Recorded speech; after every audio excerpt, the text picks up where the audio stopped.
Okay, welcome, my dear participants. This is the second session of fifth day of this FDP.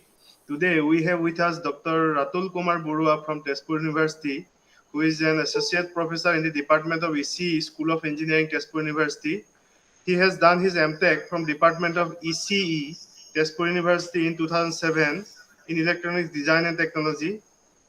He has done his PhD from IIT Gauhati in 2015. He has postdoctoral qualification from School of Electrical and Computer Engineering, Purdue University, West Lafayette, USA, 2018 to 19.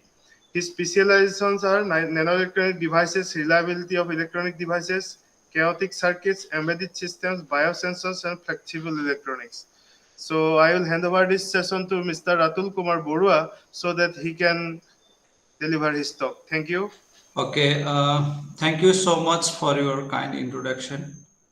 And as I can see, most of the participants are mostly research scholars or PG students. So I will keep my slides to be more into generalized form rather than my research. So yeah, let me start.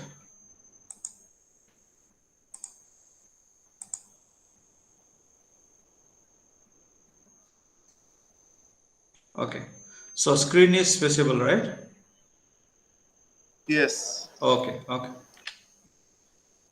So outline of my talk this morning will be talking about the issues with the conventional junction-based devices that you have read in your book, the MOSFETs you have studied. Then can we kind of see a new kind of structure rather than having junctions in the MOSFET? Can we have a transistors without the junctions that we'll see today in this presentation? Then we'll see the advantages and disadvantages of junctionless transistors.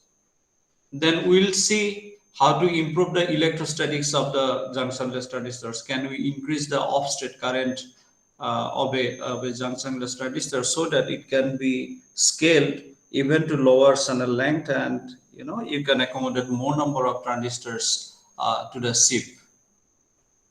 Then we'll see how to improve the drain current, because a junctionless transistors that we'll see in details after a few minutes. You will see that the drain current of junctionless transistor is comparatively lesser than a conventional junction-based transistors. Then we'll see different techniques how to improve the drain current of a junctionless transistor. Then we kind of see how junctionless transistors can be used for high temperature applications. Then we'll conclude. Then this is a generalist slide. Then you can see, wherever you see today, you will see some electronic gadgets or something made up of some electronics. So without it, we cannot live. You have your car, everything is now, semiconductor chips are being used. Then we have, many applications in portable, devices, then implantables, wearables, energy harvesting, then communication. Then nowadays, flexible electronics are being mostly used in, healthcares and all that. Okay. Then starting from your smartphone to laptop to car, energy, medicine, everywhere you have the electronics. Then if I see this slide from semiconductor industry fact sheet, then you will see the top 10 companies in terms of revenue, in the year 2020. Then you will see Samsung has the highest market share of 44.8%, which is headquartered at South Korea, followed by Intel headquartered at US, having 15.5% market share. These are all followed by SK Hynix, TSMC, Micron, Qualcomm, Broadcom, and all that. Then unfortunately, if you see the chart of the headquarters, and none of the companies are from India. So India is basically kind of lacking in semiconductor, fabs. So one fab we have semiconductor laboratory, earlier Semiconductor Complex Limited, which is at Mohali. Now it is under ISRO. So they are now not, for commercial applications. They are mostly doing some chips for, ISRO. Then we'll see the issues, the demands of the semiconductor industry and their challenges. So as per the global semiconductor industry, the sales were $412 billion in 2019. Okay, this is from Semiconductor Industry Association report. So one of the issues is, semiconductor and fabrication automation. Whole the semiconductor process fabs are being automated. I mean, not automated yet, and it is being tried to automate it. Nowadays, in this pandemic, we can see that there is, uh, the supply for semiconductor chips are being less. So therefore, this can be improved by fabrication automation. Internet of Things, then artificial intelligence, wireless communications, they play a very big role in the semiconductor industries. Another demand is, nowadays we want very low power devices. At the same time, we want high performance. So both of them are contrary to each other. So you want our, smartphone or laptop to be powered, once in 3 days. And at the same time, we need very high power, I mean, high performance. Then static power dissipation is equally important nowadays as compared to dynamic power. Then compactness is an issue. Reliability is another concern. Then you need to you need to design and fabricate your device cost efficiently to have the marketplace. Then fabrication complexity is another concern. So you need to design something that must have lesser fabrication complexity. So to deal with all this, some of the demands, then transistors have been shrink. I mean downscale the length of the transistors, and better, I should say, the dimensions of the transistors are being reduced in the last few decades to have the better performance. Now, the reduction of this transistor length or dimensions also has reached some limit that we'll discuss after few minutes. Now, let us see how these transistors, or the demand that we have just now discussed for low power applications, how these devices or systems can be used, right? Now, when we say low power systems, basically we are talking about low power circuits, and eventually we need to think about low power in the discrete level, in the MOSFET level. So one needs the off-state current to be very, very lesser without sacrificing the on-state current. So in general, if off current is better, then on current is degraded. So as we discussed, we need both of them to be better, but one cannot have the free lunch. So it's very difficult to have the high or better I off without sacrificing the on-state current. So we need high performance devices, high speed devices. That means the frequency of performance to be very, very good. We'll see. Then at the same time, your device has to be lesser complex so that you can write a good equations for it, and that can be used for circuit simulations. Otherwise, it will be very, very complex. For example, I have designed some MOSFET that is very, very complex to fabricate. Then that will not work. Now, the static power dissipation or the basic power density is equally important to active power density. If we go to lower technology nodes, for example, at 65 nanometer technology node, that you can see that the static power dissipation is almost equal to the dynamic power dissipation. Now, if we go below this technology, then static power or passive power density is even more important than the active power density. Then we have, we need to deal with the leakage currents. That means the subthreshold leakage current, junction leakage current, and all that. Now, the next is why you want to actually scale the MOSFET, right? Because you always want some high performance in terms of higher microprocessor speed set. Then you want to include more number of transistors in a chip. You want to have very less power consumption, etc., etc. Then who is stopping in further scaling the MOSFET? There are many issues. One of them is the short channel effect. Short channel effect is,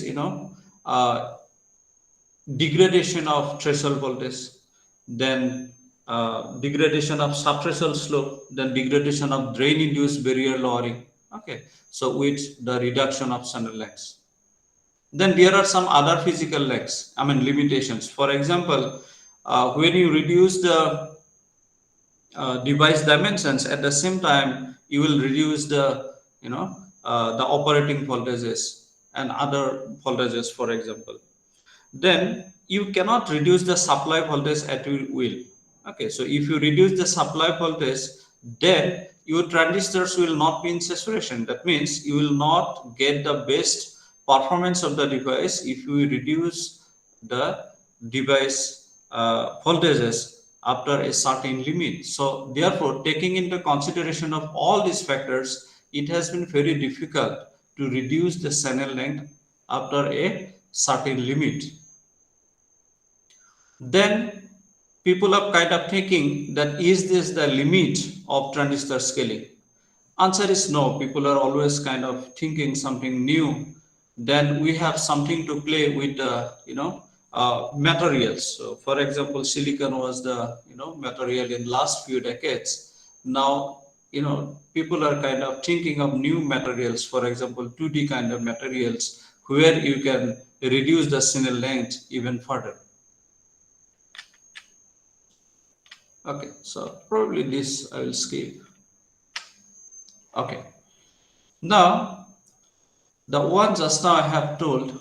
Okay, if I think starting from the foundation of physics, for example, you have quantum mechanics, statistical mechanics. Then using this, you have the transport equations. How carriers move in a semiconductor. Okay, so with this understanding, we can design some resistors or electronic devices, resistors, diodes, bipolar junction transistors, then MOSFETs.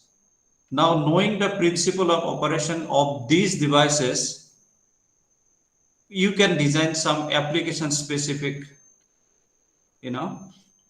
systems. For example, TFTs was displays, CMOS based circuits for microprocessors, then lasers for drives, then MEMS, etc., etc. Then all these are being used in a single system. For example, your laptop. Okay, so to design a laptop, for example, that we are using smartphone or laptop and all that, so we need to start from the very beginning, foundation of physics. Okay, so in this talk, we are basically dealing with mostly the first two steps rather. Okay, so we'll not go into details of this transport equation and all that, but we'll see how these are used actually to design the MOSFET. We'll try to see or try to understand the operation of MOSFET and then their limitations, and try to see how these MOSFETs can be, replaced by junctionless transistors. Okay. Okay. Now, these slide shows, the early devices, the vacuum tubes that we all of know, that in 1947 to 1980s. Okay, so these are used. But what was the problem? One problem is they consume lots of power. Another was these are all big devices, right? So for example, if you want to design some memory circuits, for example, so in your pen drive, carry lots of GBs of data nowadays, right? So you imagine, such kind of a circuit with the vacuum tubes, how big it would be, and what kind of power dissipation it will consume. Okay, you cannot think of, vacuum tubes. Then came bipolar junction transistors in 1906. Then these devices were very good in terms of, speed and all that. But these devices also has a issue that it cannot, downscale with the technology nodes. Okay, so you cannot kind of incorporate, millions of transistors. Okay, in a bipolar junction transistor technology. So people kind of are coming from BJT to MOSFET technology from 1960s, and from that, people are predominantly using the MOSFET technology. Okay, so again, further downscaling, people are kind of thinking sprintronics, then biosensors, displays, etc., etc. Okay, this is the same slide just now we have just discussed.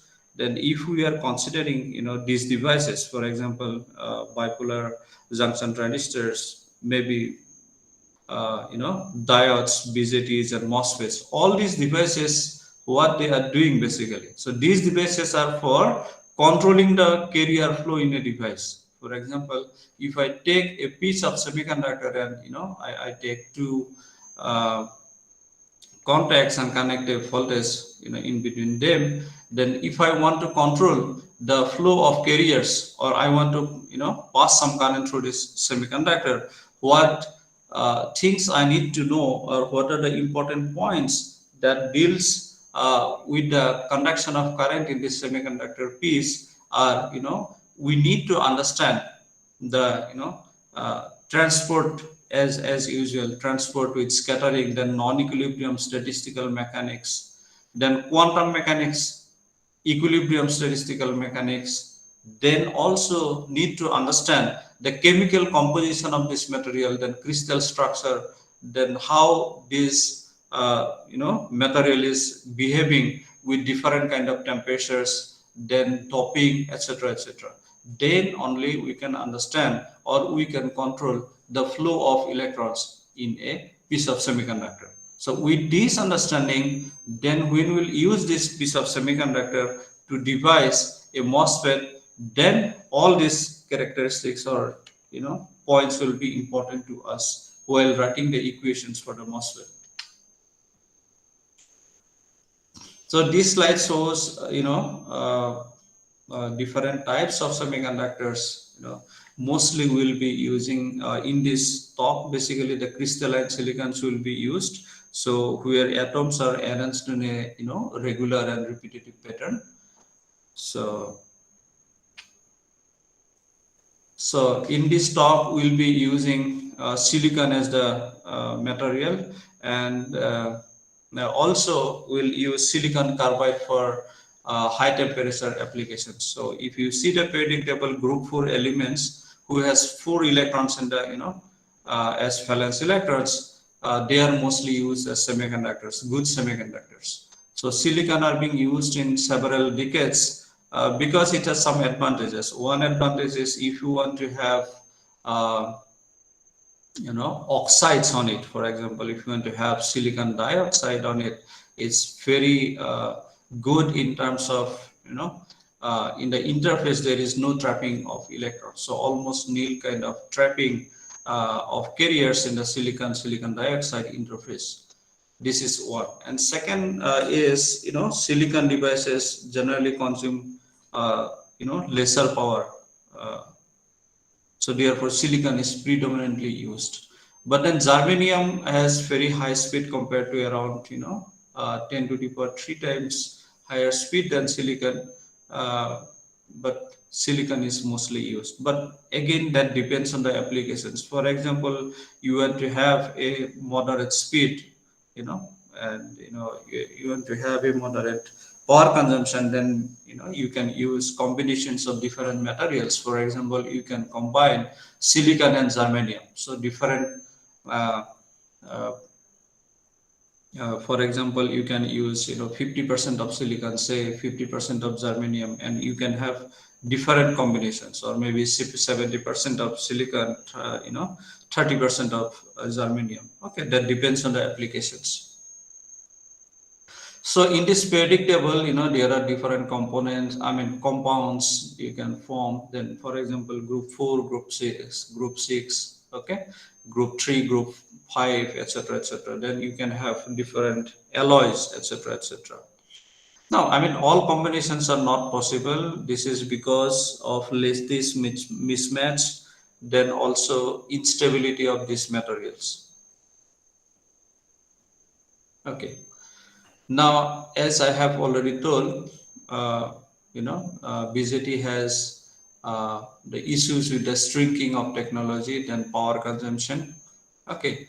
So on the other hand, MOSFET technology, or rather I will say CMOS technology, because where you can use both PMOS transistors and NMOS transistors together, and that is called complementary metal oxide semiconductor technology. Then if you see this structure inverter, then you can see that at any point of input voltage, if you are going from say 0 voltage to 1 voltage, then only one transistor will be on at a time, the other will be off. Okay, so therefore there is no connection between the VDD and zero line. Okay, and therefore you have zero static power dissipation. This is theoretically, but in reality there is some power consumption, and at the instant one device is on and the other is just off, at that instant there is some leakage current. Okay, but theoretically there is zero static power dissipation.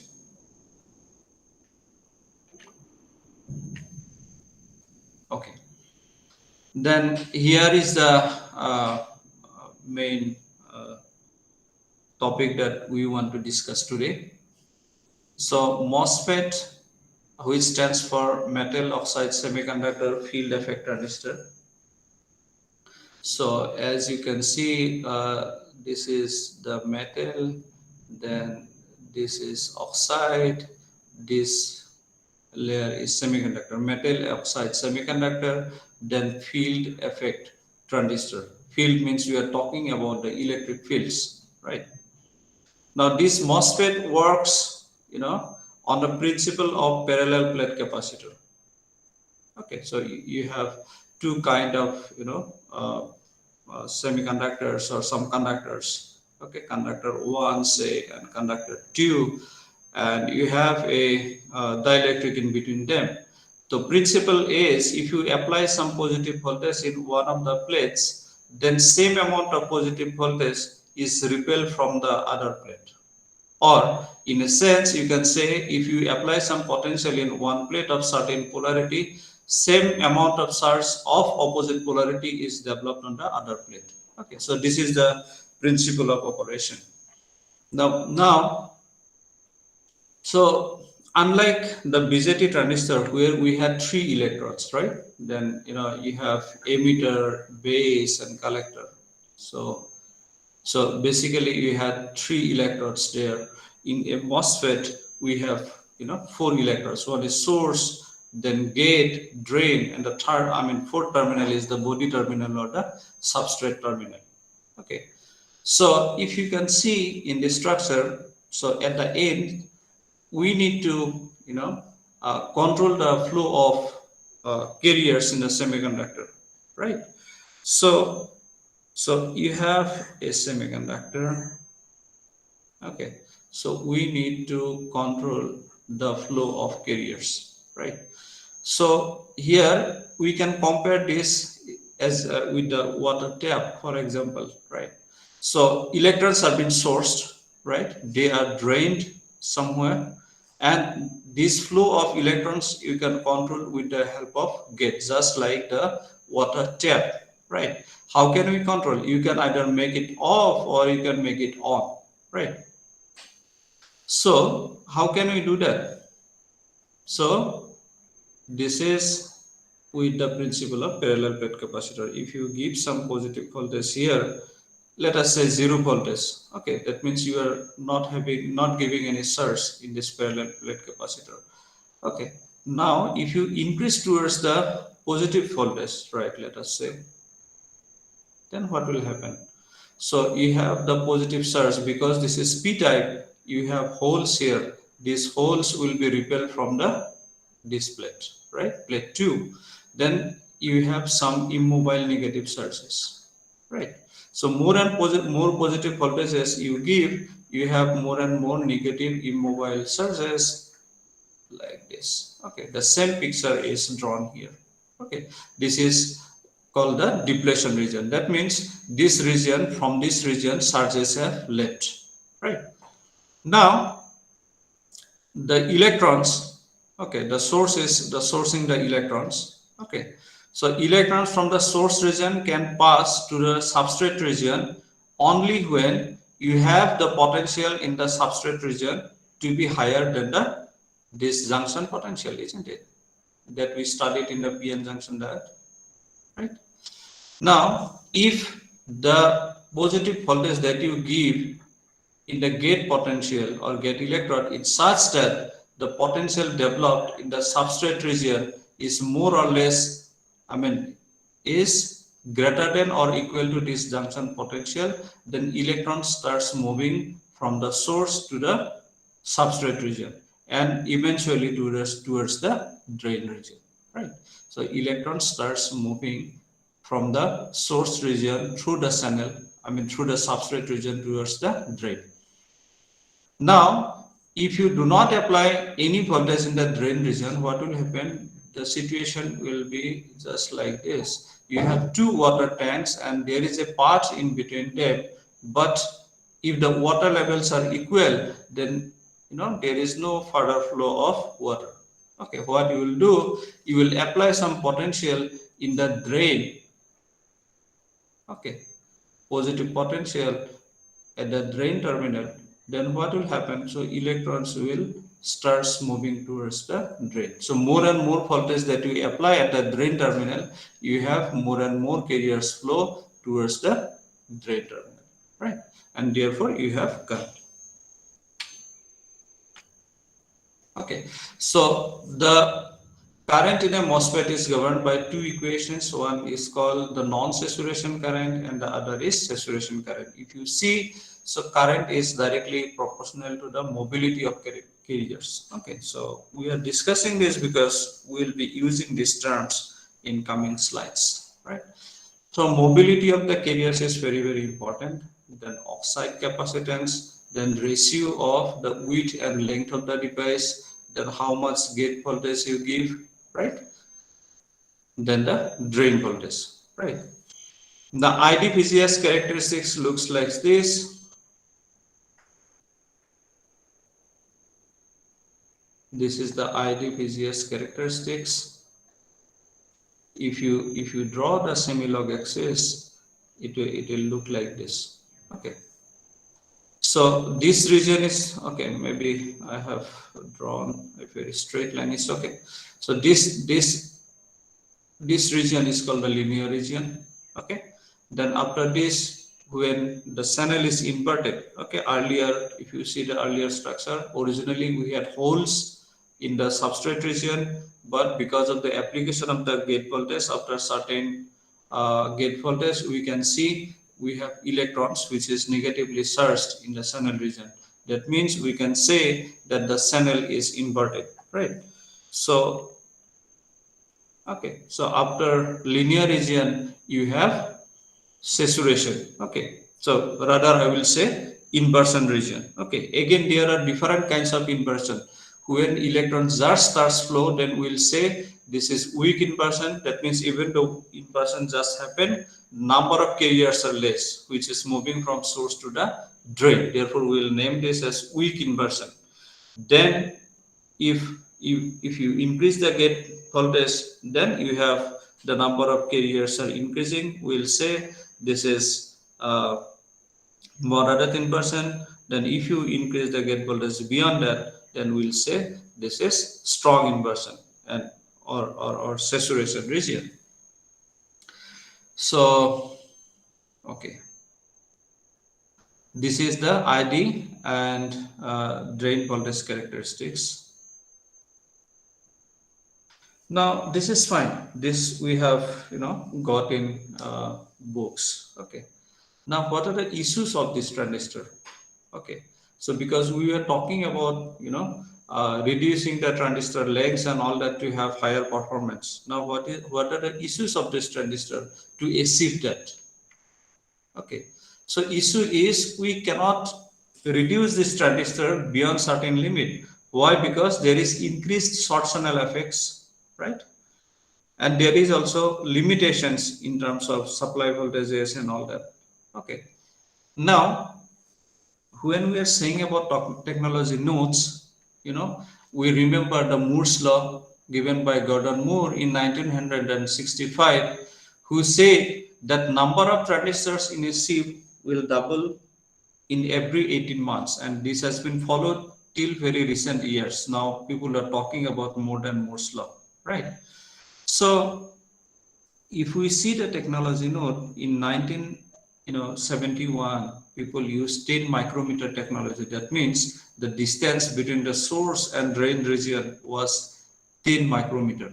Now coming from 1971 to 2020, it is now 5 nanometer. Can you imagine the distance between source and drain is 5 nanometer? And actual length, the physical length is even lesser than this. For example, if you see, the 30 nanometer technology node, the actual physical length is much lesser, is around 20 nanometer.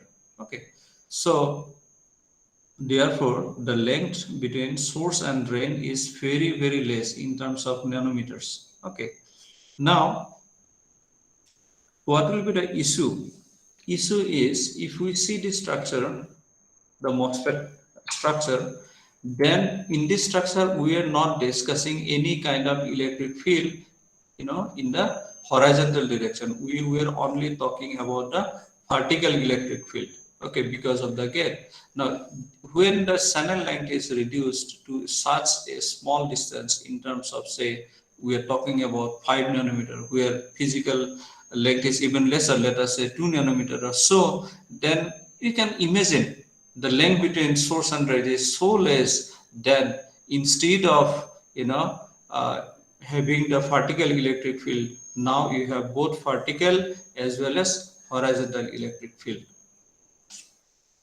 meaning that not only the gate that we were discussing here, now the source and drain electric field is also trying to control the electrostatics of the channel region. So therefore things are being now complicated.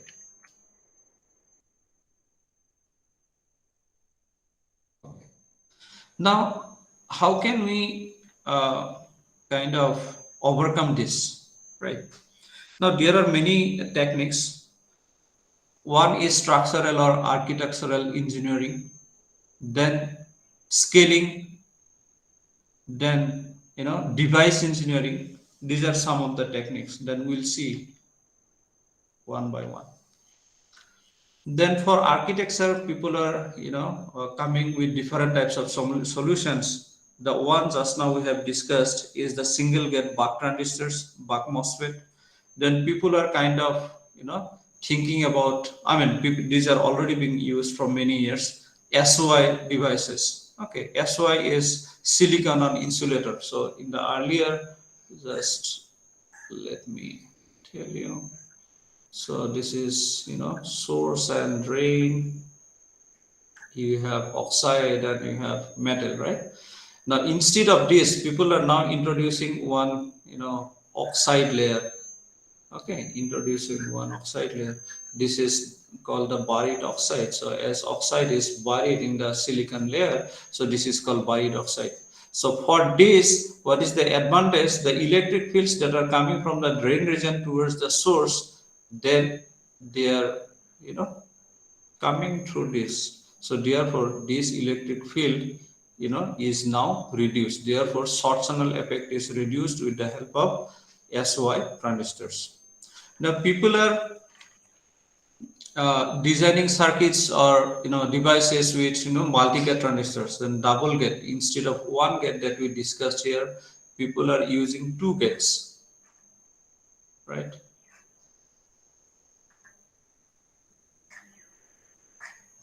Right. So this is source, this is drain. So instead of one gate, people are talking about two gates. Then people are coming with three gates, FinFET structure and all that. Then you have gate all around. So just the cylindrical structure. That means you have oxide region surrounding the device. Then you have gate region above it.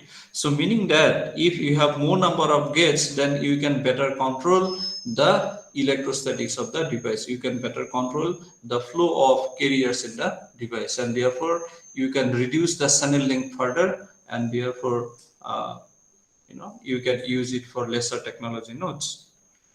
Then people are kind of thinking, people are kind of did research on tunnel FETs, where conduction of carriers is by tunneling of electrons. Okay, so these devices are very good in terms of leakage currents. They consume very less power, but the issue is the on-state current. So on-state current of tunnel FET is less. So as we discussed, if you remember in one of the slides we discussed, we want off current, better off current at a same instant on current to be also relatively better.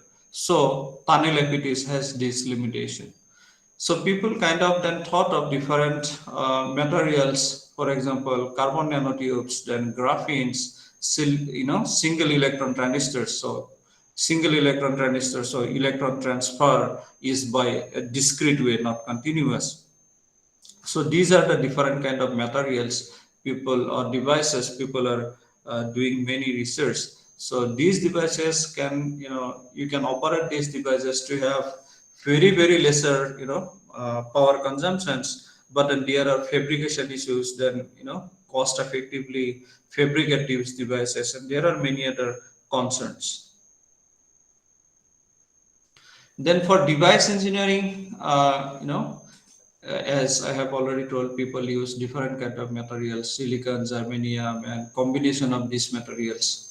Then strain engineering, that means you can strain the material so that the distance between the atoms is higher, so that there is less collisions between the carriers, and therefore you can have higher mobility, right? Then doping engineering, you can have different kinds of dopings, and for example, you can use a pocket where you can have a certain doping to increase the device performances, called the doping engineering. In anywhere in the device, you can do that.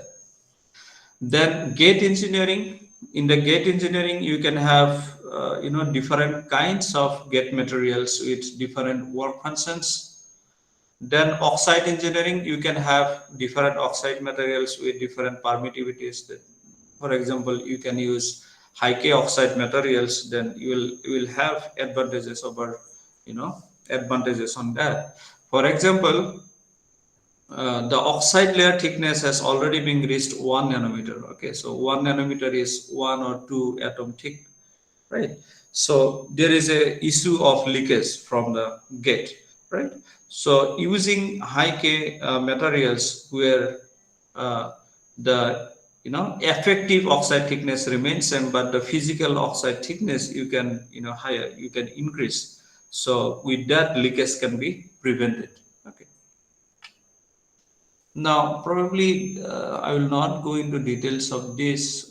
If we see the VLSI design flow, you might have seen in other lectures recently in last 2-3 days that the design flow will be mostly stick ourselves in this lecture to schematic capture. Okay, for example, you have to take the design specifications, what exactly you need.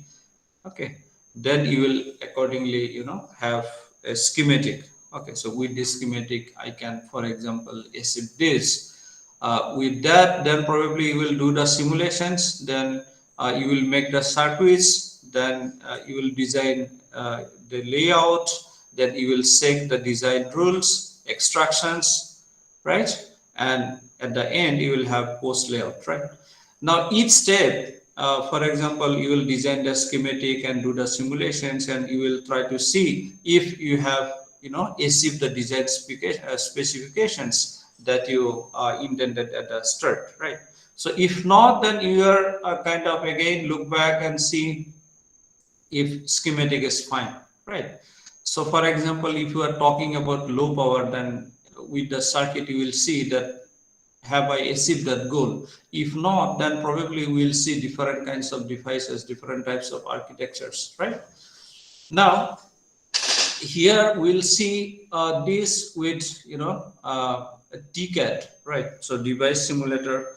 We have two kinds of two different simulators mostly used in industries. One is Silvaco and Syntoras. So at Tezpur University, currently we are using Syntoras. Probably after this lecture, my student Sujay will show you a bit how you can simulate a device in Syntoras device simulator. Okay, so this slide shows the fabrication steps. Probably I will not go into details of this with the interest of time. So what I want to say here is, these fabrication processes are very costly. Again, technology stringing itself is a huge cost thing.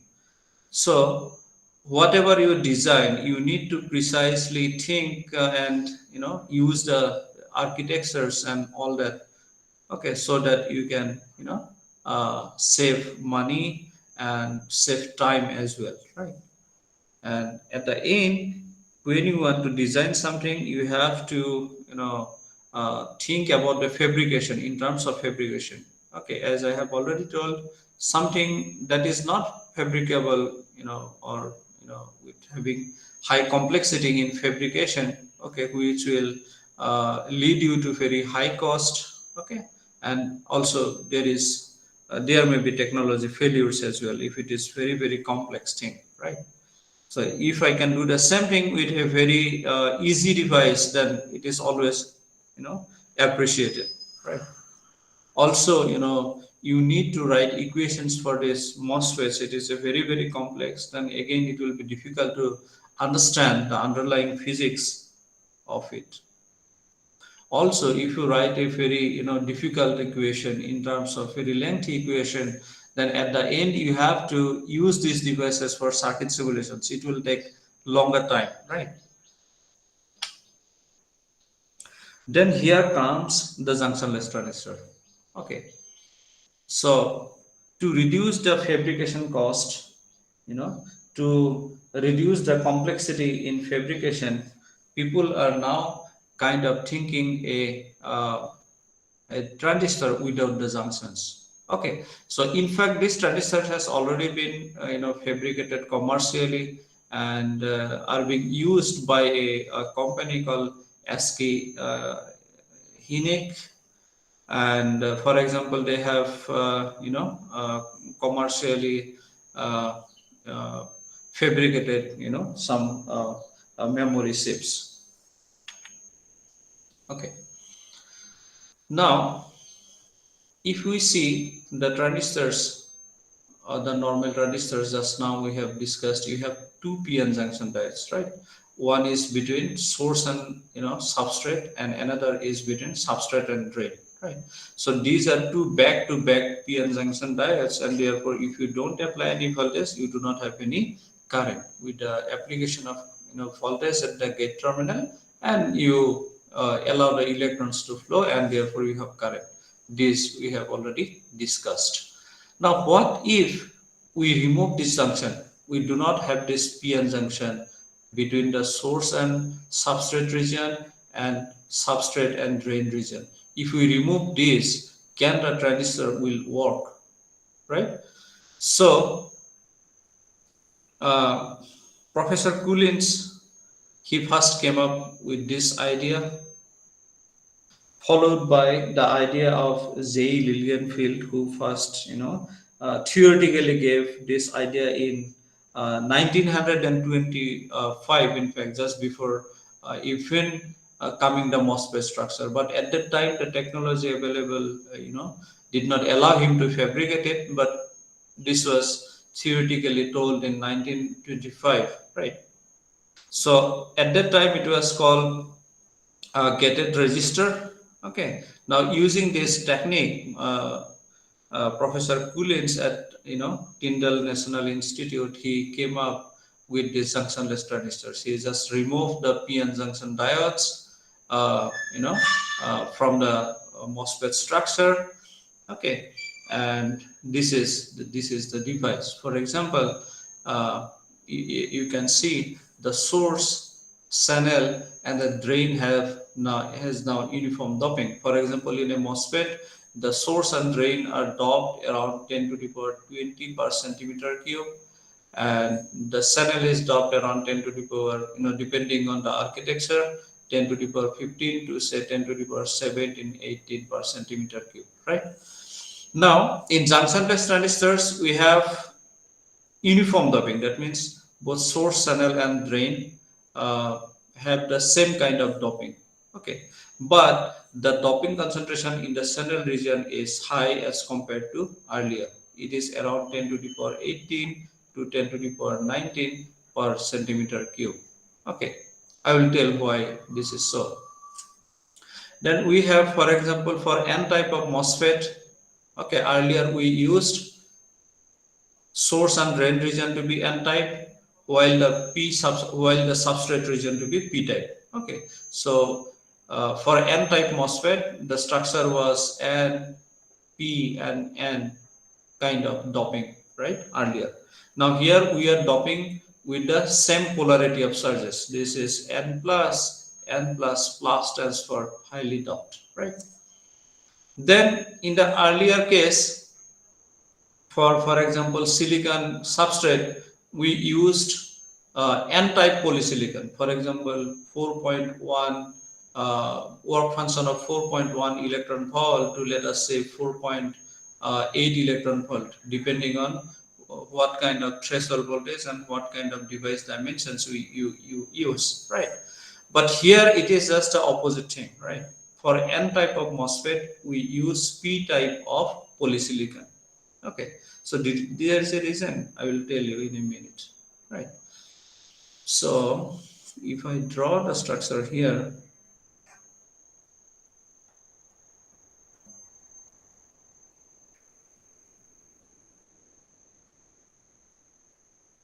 okay, so this is the oxide region, and we are here using 5 point, maybe more than 5 electron volt of work function, and here you have, okay, so silicon, okay, whose work function is around 4.06 electron volt or so, right?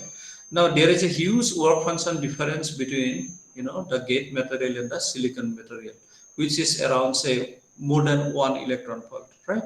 So because of this work function difference, the channel is depleted of carriers, right? So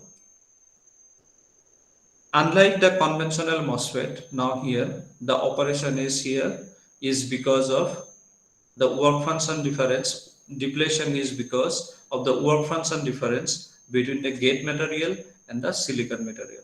So therefore, we always use high work function material here. So more than 5 is, we say, more or less the P-type polysilicons. Okay. So now what kind of work function you will take, that depends on what kind of threshold voltage you require. If you want a higher threshold voltage, then you will have to increase the work function of the material here, right? And the current in the device is lesser compared to a junction based transistor. To have a appreciable amount of current, you basically increase the doping concentration. So doping concentration is basically directly take part in the amount of current. Uh, so therefore, current is directly proportional to the kind of doping that you do. So generally, we take around 10 to the power 18 to 10 to the power 19 kind of doping.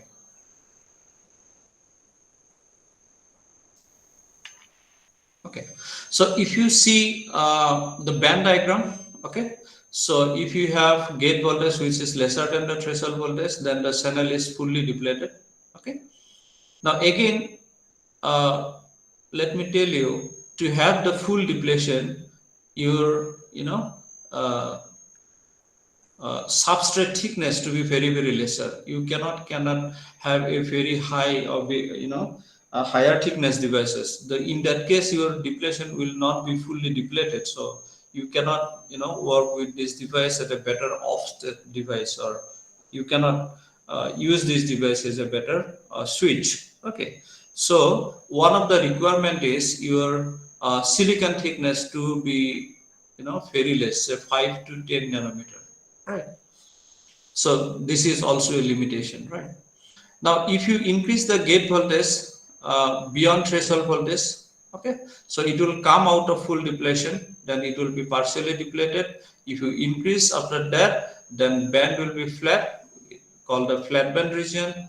Then if you increase, or you will have current through buck conduction mechanism. Then if you increase the gate voltage beyond flat band voltage, then we have current in the you know in the channel region. So the difference with the conventional MOSFET is, just now we have discussed, we have weak inversion, then moderate inversion and strong inversion, all that in a conventional MOSFET. And in a accumulation MOSFET, you have depletion region and accumulation region. Now in junctionless transistor, which is basically a accumulation region, only difference is in a accumulation region you have a bigger substrate thickness, maybe around 20 nanometer or so. In junctionless transistor, you have depletion region and you have partially depletion region. So accumulation will happen at a relatively higher gate voltage here, right? So difference with the accumulation transistor is you have now depletion region and partially depletion region. So accumulation will happen at a relatively higher gate voltage compared to a accumulation transistor. Okay, so this is written here. Okay, so this is the same diagrams. This is for students. Many students have difficulty in understanding band diagrams. So I uh, draw this for students. So it is very easy to understand. This is full depletion. Then you have uh, linear partially depleted. Then you have saturation partially depleted, and this is linear accumulation, right? Now if we see the advantages of junctionless transistors over inversion mode transistors, the first advantage is you have better short channel effect performance. Okay, why? Because whole the channel region is fully depleted because of this work function difference. So you can have better subthreshold slope performance. You can have better drain induced barrier lowering performance. Then there is lesser sensitive to doping fluctuations. Then simplified process flow, because you are removing the junctions, so therefore annealing techniques and all that is not required here, and therefore you have lesser cost, right? Then lesser thermal budgets. Okay. Then the junctionless transistors have low standby power dissipation. Okay. And you have lesser noise in junctionless transistors. And one of the advantage is again, because junctionless transistors mostly current is or electron flow is because of the Bach conduction mechanism. So therefore there is lesser collision in the surface. That means surface of the silicon region. So therefore there is lesser scattering events, and therefore the mobility reduction due to these scattering events is comparatively lesser than junction based devices. Then again, you cannot have a free lunch. There is always some disadvantage if you want some advantage. The disadvantage is lesser drain current. Junctionless transistors have lesser drain current and therefore lesser transconductance, right? So threshold voltage is sensitive to silicon and gate oxide thickness because of very high doping. Okay.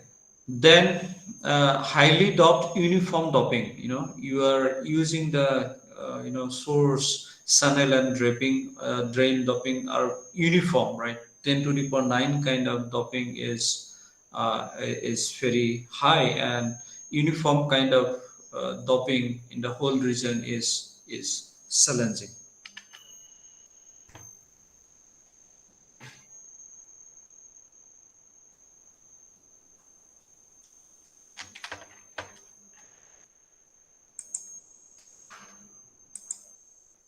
Okay. Do you need some break,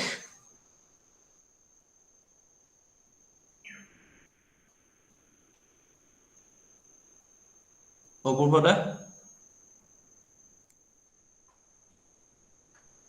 Okay, participants, do you need some break? Okay, you can take 2 minutes break. No, I don't need. If participants they want some break because it's almost 1 hour, I believe. No, sir, Okay, it's you fine, can take. sir. It is fine. Yes, sir. Okay, okay, okay. It's fine. Okay,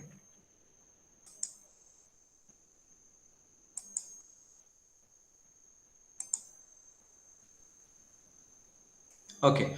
So this is the first fabricated structure from Coulin's group at Tyndall National Institute in 2010. Uh, and this is a tri-gate structure. The group first fabricated it, and after that there are many architectures. This is the one you use two gates. Okay. uh, I have just put the conventional double gate also so that you can relate it. So we just removed this two p-n junction diodes here. Then there is one structure from IIT Bombay group. This is called BPCLT, bipolar uh, junctionless transistor. Then again, this is the structure from Coulin's group. Again, from the same group, they have demonstrated the gate all around structure. So only tri-gate structure is fabricated. Okay, but there are some other fabrications, but I'm not so sure these are commercially available. But I know the Coulin's group, they have been talk with SK Hynix, and some memory devices are already commercially available. Okay. Now, if we see the performances of a ZLT in terms of drain current, if we see there is lesser on-state current. See, the red one is for junctionless transistors at drain voltage of 50 millivolt. Okay, so drain current or on-state current, I will say, on-state current of junctionless transistor is lesser, as I said, compared to a similar dimension, uh, junction-based transistors. While the off-state current, okay, So offset current is better. So therefore, these kind of devices are better suited for low power applications like memory applications. So this is not suitable for for high gain, I mean high frequency applications. Okay. So yeah, so as you can see, the unity gain cutoff frequency is higher for conventional transistors compared to the junctionless transistors. So these devices are better for low power applications.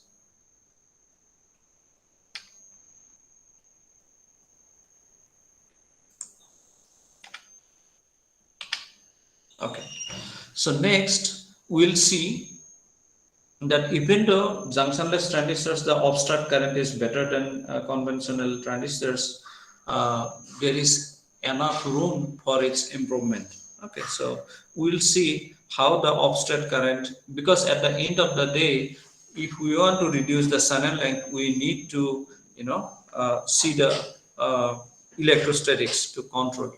Electrostatics has to be controlled. Okay, if you want to reduce the channel length further. Okay, so in the coming 2-3 slides, we'll see how can we improve the electrostatics of a junctionless transistors using different techniques. Okay.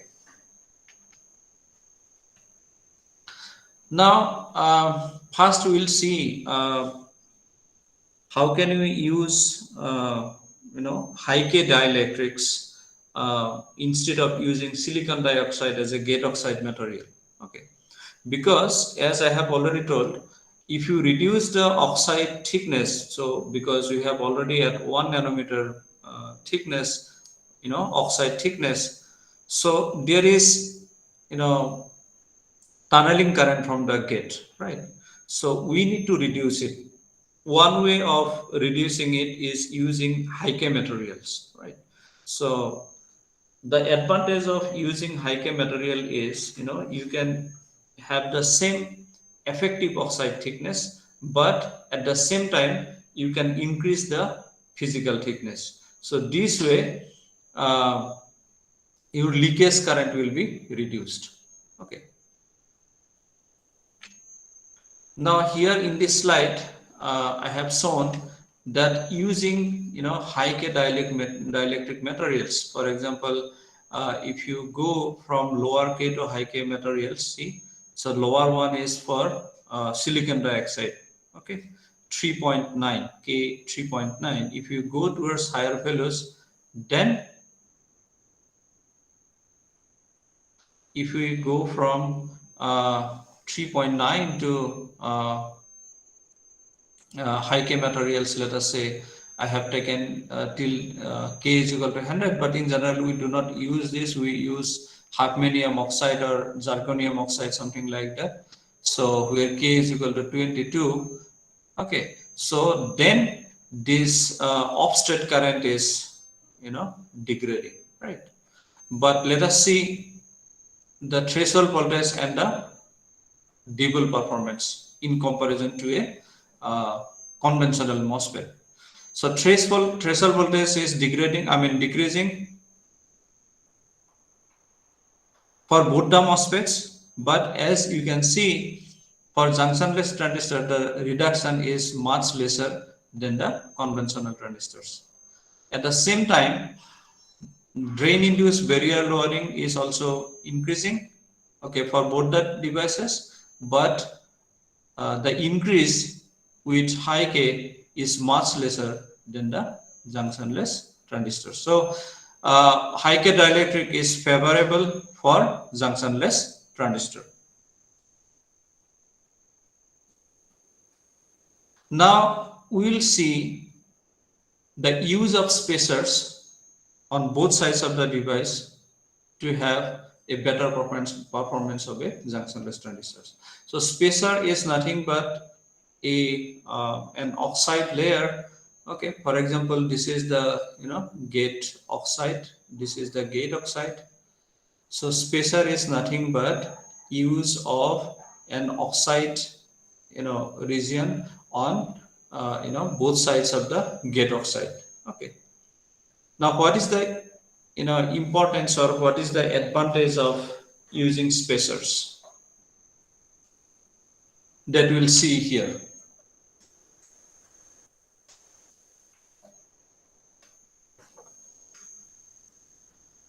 Okay, so because you are using TUX to be 1 nanometer, right? You are using some high voltage in the gate terminal. So what will happen? So there will be you will have some fringing electric fields, right? So you will have fringing electric fields from the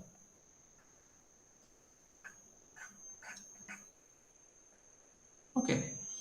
Now you can control this fringing electric fields, because these fringing electric fields, because you are talking about a channel length of, let us say 20 nanometer or even lesser than that, because source and drain are very near to each other. So these fringing fields, in addition to the drain voltage or drain to source electric field, they will try to control the electron flow. Okay, so this is called, and they will,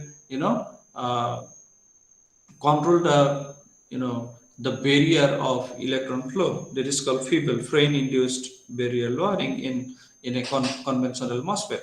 Now to control this, people are using spacers on both sides, but what these spacers will do, it will reduce the peak electric fields because of from the drain. Okay, so for example, whatever electric field you had earlier with this the same structure, with the application of spacers, then the electric field will be reduced. Okay, so if electric field is reduced, then the short channel effect is reduced. Why? Because you have very high energy electrons, who are coming from the source to drain, and they can, heat some electrons in the or the lattice in the drain region, and some electron hole pair generation may be formed, and which eventually changes the threshold voltage. Okay, so if electric field is lesser because of the from the drain side, and therefore you are basically controlling the electrostatics that way, right?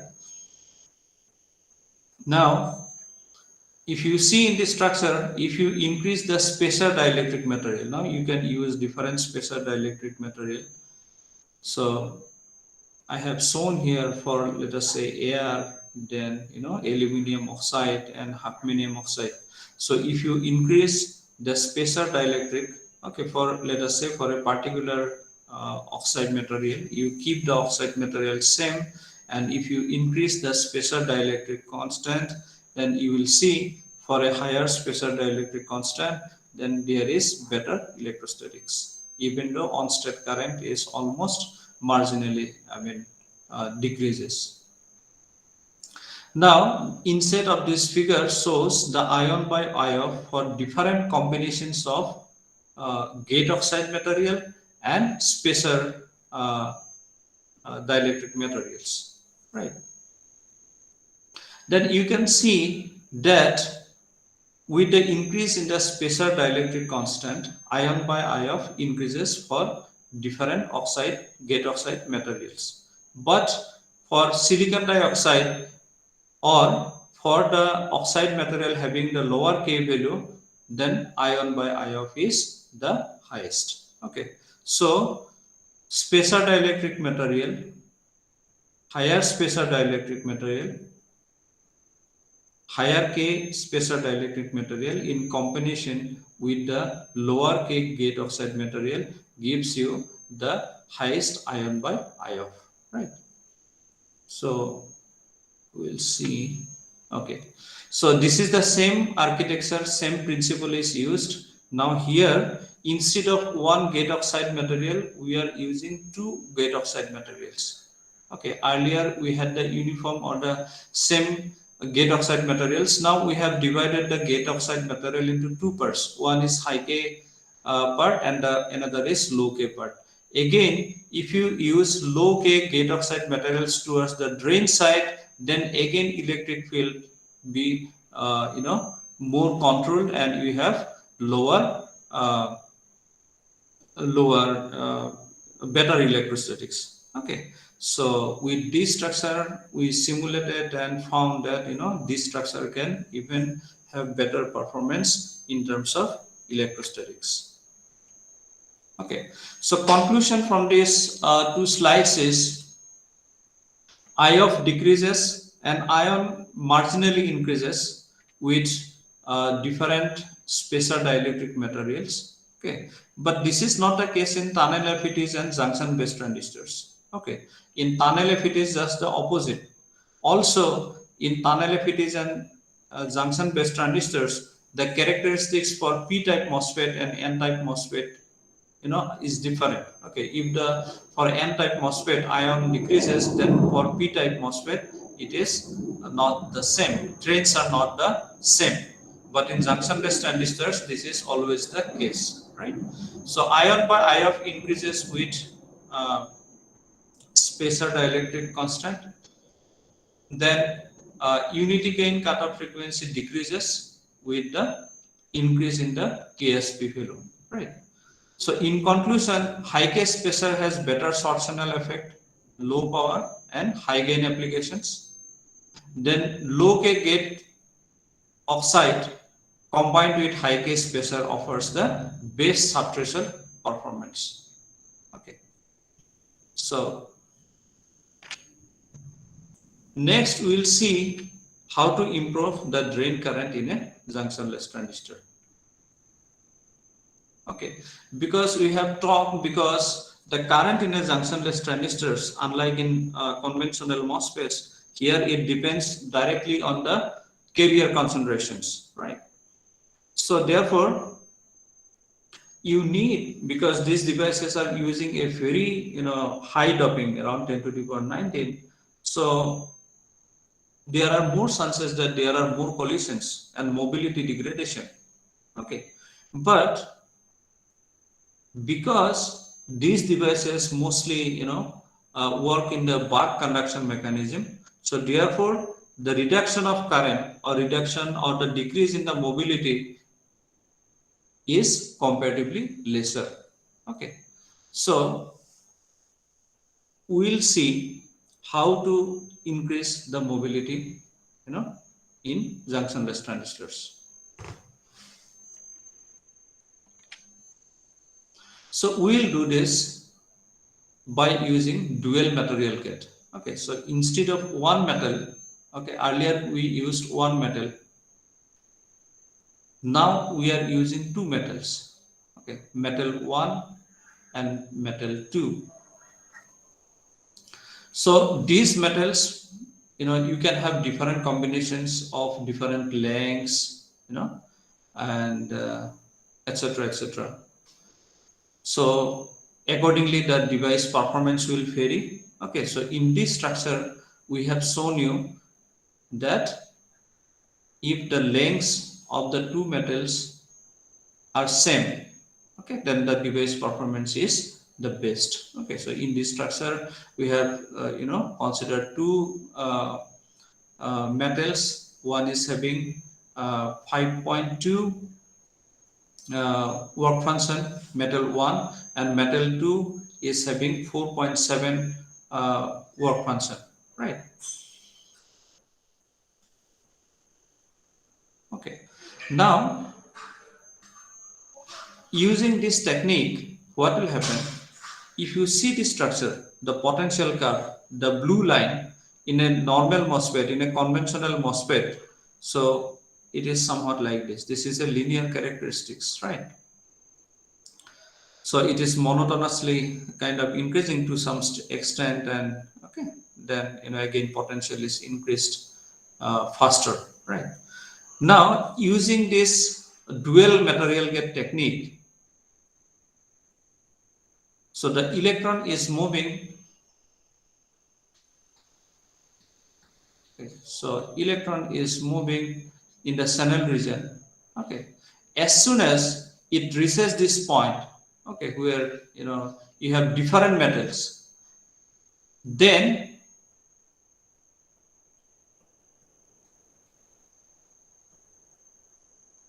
electron transport will be different. So electron transport will be enhanced because of this gate work function, the second metal 2 M2 metal work function. Okay, So if we reduce the metal work function, then what will happen? There will be more stiffness. I mean, there will be lesser stiffness of electric field. That means the electrons will be more, I mean, lesser sticked to the surface because of this, M2, and therefore, so electrons are lesser, uh, lesser scattered from the surface, and they can move freely towards the drain with a higher transport efficiency. Okay, so this is the meaning. That means when the carriers are moving from source towards channel and drain, then if you use two different materials, then instead of having one, transport efficiencies, you can have, as soon as it reaches the M2 region, then there will be lesser stiffness of the carriers towards the interface, and therefore the electrons can move more freely, or you can say the efficiency or the transport efficiency of the carriers are enhanced, okay, at this region, and therefore you have potential characteristics like this, right? If it is so, then what will happen?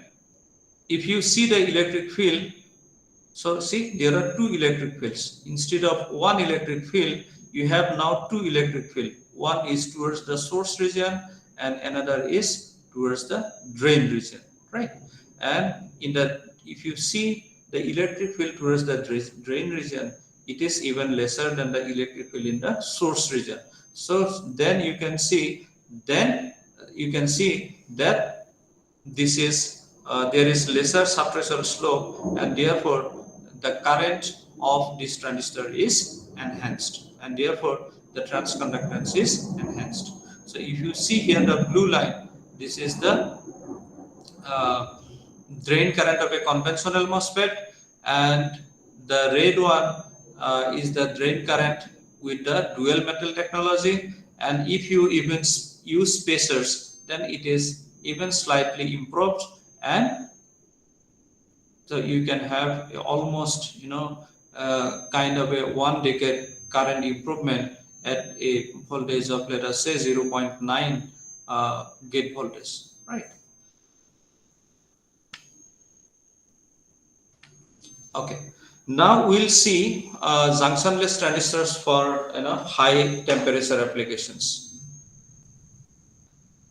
So in general, temperature increases, and therefore, if temperature increases, threshold voltage decreases, and if threshold voltage decreases, as we know, current increases for any kind of transistor, right? Now, even though current increases, we can see from first line that current increases, but in reality it is not so. With increasing temperature, we always see there is decrease in current. But who is decreasing the current? This is the phonon scattering. The phonon scattering actually reduces the mobility of the carriers, and eventually the current decreases with increasing the temperature, right? Now, for junctionless transistors, so say for gate voltage to be at around 1.5 volt, again it depends on the channel dopings, the work function that you give, the dimensions. Okay, depending on these factors, the impurity scattering, which depends on temperature as T to the power 1.5, and phonon scattering, which depends, mobility depends as 1 by T to the power 1.5. So both of these factors compensate each other at a particular voltage, let us say around 1.5 volt. Again, let me repeat again, this depends on kind of doping, work function, materials, dimensions, etc. And the point where it compensates each other, we say there is zero temperature coefficient, right? Now in JLT, the reduction in mobility with temperature is much lower. Okay, so therefore current is actually improved. rather than decreasing in conventional transistors, current is actually monotonously increased. Okay, now let us see here. Okay, in a conventional transistor, okay, there is also a ZAC point. Okay, but ZAC point is happening at a much lower gate voltage, let us say 0.8 voltage, right? With the same device dimensions, everything remains same. If we see the ZAC point is still not happen here, it will be somewhere here, maybe, let us say, okay, which is at a much higher voltage compared to the junction based devices. Okay, now what is the advantage of this ZAC point, right? We'll see here. The advantage is, in a conventional MOSFET, the red one is the conventional MOSFET. Okay, so that happens in any kind of MOSFET. In fact, if you consider BJT or other transistors, tunnel FETs or all kind of transistors, if you see off-state, I mean, on-state current reduces, right? So if you increase the temperature, then on-state current always reduces. But this is junctionless transistor where on-state current is, moderately increased, you can say, if not, very high, or you can say this is almost the same. Okay, even with increase in the temperature till 500 K. Okay, this is very uncommon to, compared to the conventional transistors. Then if you see the off-state current, okay, off-state current increases for any kind of transistors, right? With increase in the temperature, right? Now, if you see the junctionless transistor, it is also increasing. Okay, so it's almost the same till 525 K. But if you increase towards even higher temperature, then off-state current increases, and the increase is much lesser compared to the junction-based devices. So this is very, very unique in junction-based transistors. This is only because the ZAC point is happening at a much higher gate voltage compared to a junction-based device, right? Now, if I compare the output characteristics of the junctionless transistor at this point, if we see, with increase in the temperature, current is actually decreasing, right? Now, if I see the junctionless transistor current, it is very slightly improving, okay, or even if you say that it is constant, but still it's a big thing, right? You are increasing the temperature till 500 K and current remains same, right? It's almost remains same or slightly improved. Okay, so this is a big advantage of junctionless transistors for high temperature applications, right? So the conclusion from here is both ion and ion performance with respect to temperature is better for a junctionless transistor. Okay, so this is a very, very good point for a junctionless transistors, right? Now, this is not enough because this is for silicon, right? We have used silicon as a substrate material. Okay, for high temperature applications, you can use silicon till, let us say, if you use, SOI devices, probably you can use till 150 degrees centigrade or so. After that, the device will not perform best perform, right?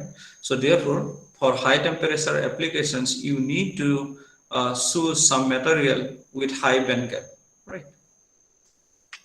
Now there are different kinds of materials and there are different parameters, in fact, how to choose the wide band gap semiconductors. Okay, so some of the wide band gap semiconductor materials are silicon carbide, then gallium nitride, then beta gallium oxide, diamond, etc.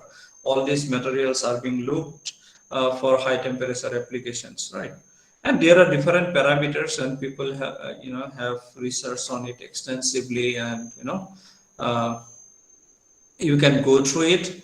But the bottom line is, from this analysis, so silicon carbide is one material that are being considered one of the prospective material for high temperature applications. So therefore, in this study, I will show you, few uh, uh, transistor simulations with SiC as a substrate material in combination with the junctionless architectures. Okay. Now, probably I will not go into details of this. This shows the advantages of silicon carbide material. Okay. So why wide band gap semiconductors here? Because the intrinsic uh, concentration is lower for wide band gap semiconductors.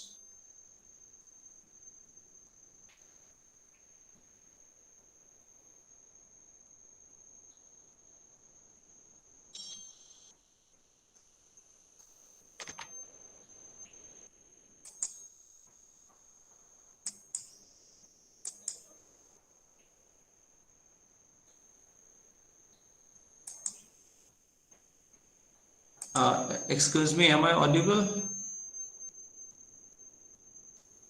Yes, sir. Okay, okay, that's fine.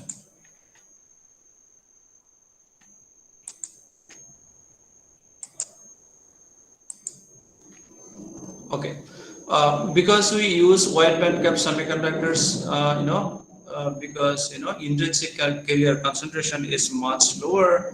Because of these relations, we know already, and out of the many different materials, just now I have shown, and depending on different metrics, silicon carbide is mostly used. Also, there are some difficulties, for example. Um, uh, you know for example, for diamond, doping is difficult. Then thermal conductivity issue with beta gallium oxide. So because of this, silicon carbide is more prevalent, right? And there are different uh, uh, uh, polymorphs of silicon carbide. For example, 3C, 4H, and 6H, and they have different properties, in fact. And out of these different polymorphs, we use 4H SiC for electronics applications, because of its wide band gap, then high electric field, high thermal conductivity, high saturation velocity, then smaller on state, then on resistance, faster switching capability, etc., etc. Moreover, SiC materials are very tough, so it has very good mechanical properties. Young's modulus is very high, so around 400 to 450 gigapascal. So the advantage is, if you use silicon carbide, uh, you know, then there will be lesser delaminations, because you will be using very high temperature, um, using it for high temperature applications. So this is very important, right? But then there are some issues for silicon carbide. Carbide. One, the major issue is metallization with silicon carbide. Then another is co-integration with different oxide materials. And then distributed sensor network is a challenge with 4H SiC. So with this in mind, and we'll show you some simulation results of how we used a single gate transistor and a double gate architecture, junctionless architecture, in realizing a SiC substrate material, right? So before this, many people have worked, not many, in fact, uh, 2-3 groups have worked on it, and they showed that junctionless transistors, significantly improves the high voltage characteristics, because of its lower band-to-band tunneling. And also, one group showed that the interface traps is much lesser in junctionless transistors, okay, compared to junction based transistors. So with this in mind, we have simulated some structures. Okay, one is the single gate JLD structure, this one, and we have simulated the double gate architectures. Then our aim is to see whether the performance are the same in different gate voltages. This is very, very important, right? Because as we can see here, you have ZAC point, let us say at a particular voltage. Okay, for this device dimensions and device doping, you have at 1.5 volt, right? So whether the performance at 1 volt is same with the performance at 2 volt, I mean whether the trends are same or the trends are opposite, that we are interested to see in this analysis. Okay, so in this structure we can see this is single gate, and we can see that for a single gate device, if we consider VGS to be 1 volt, right? VGS to be 1 volt, if you are increasing the temperature from 300 to 500 K, then current is increasing. This is huge thing, right? With temperature increase, current is increasing. Now, if we do the same analysis with VDS is equal to 2 volt, because our ZAC point happened at around 1.5 volt, just remember. Then if we consider this VGS to be 2 volt, then we can see that with temperature increase, current is actually decreasing. Okay, so now we can conclude that the it depends on the ZAC point, whether you consider the voltage, what kind of voltage you give. If it is before the ZAC point, then you have better performance. If you consider the point after the ZAC point, then it's basically same, or the trends are the same with the junction based devices, right?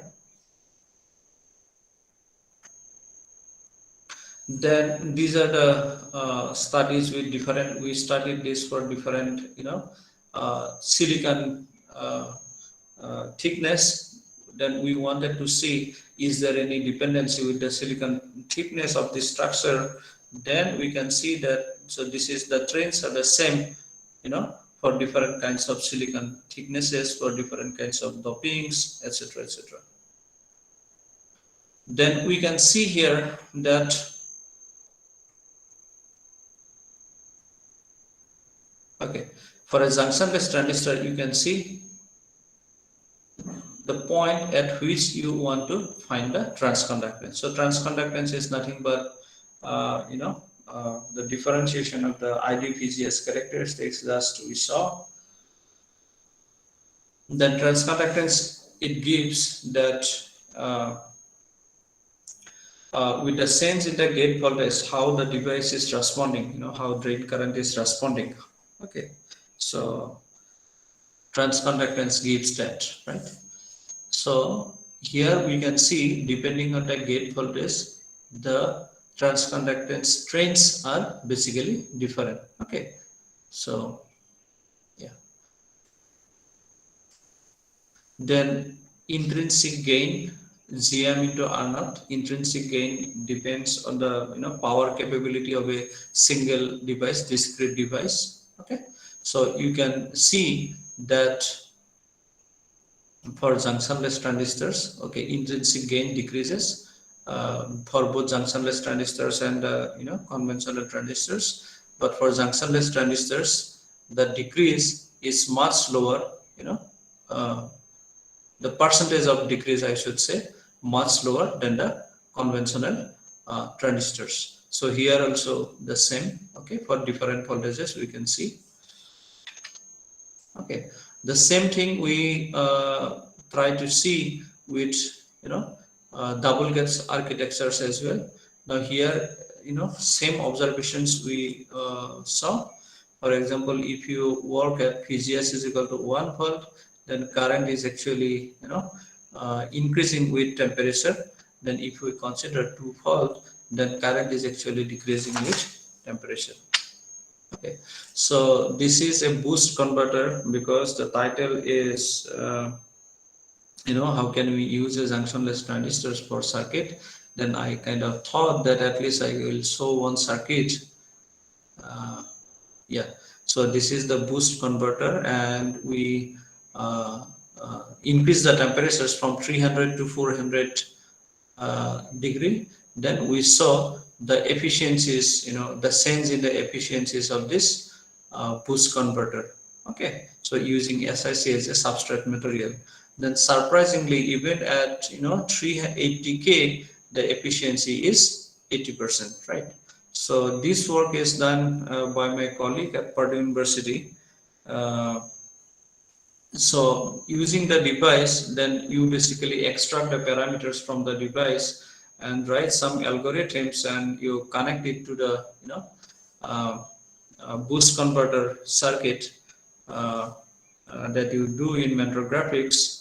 Okay, and at the end you simulate this. Okay, so in conclusion, junctionless transistors have better offset current, better ion by eye off.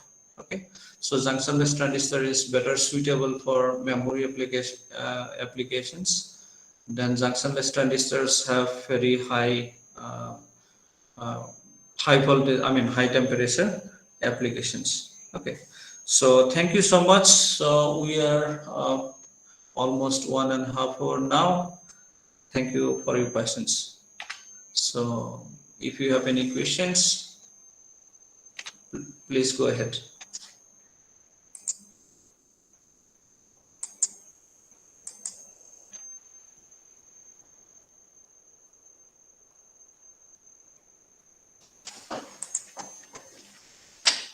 Ratul, can you share your slides? Yeah, sure. Can we share this with participants? Yeah, I can do that, no problem. Okay.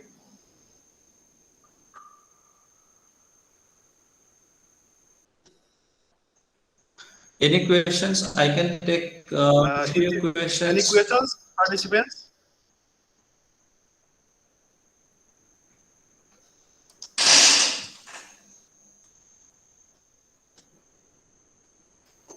I think the participants don't have any questions, so we can wind Okay. up this session. Okay.